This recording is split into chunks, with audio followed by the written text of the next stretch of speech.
So the CPC training, the aim of that is to minimise risk in interactions between drivers and cyclists on the road. The way we do that is we get drivers to experience what it's like to be on a bicycle. What sort of feedback have you got from drivers when they've done that?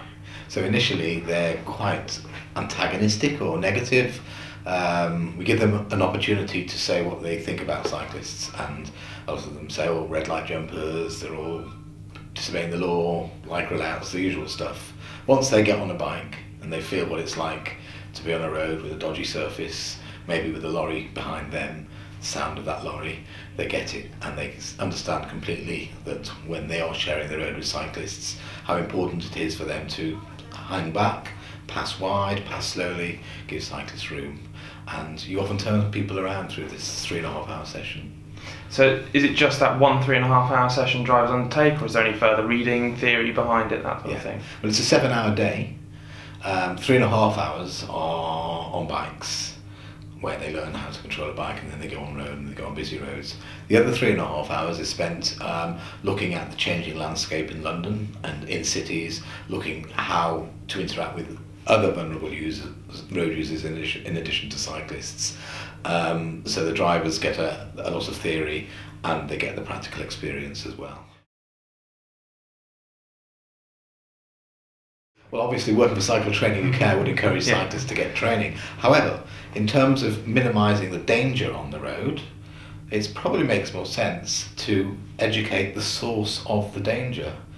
And the danger is drivers, all drivers. So I believe that training drivers, maybe even as part of their driving tests, as well as these professional drivers, would be a fantastic intervention to minimise risk on the road. So yeah, training cyclists is good, but it's hard to harm somebody on a bike. It's easy to harm somebody in a car or a lorry.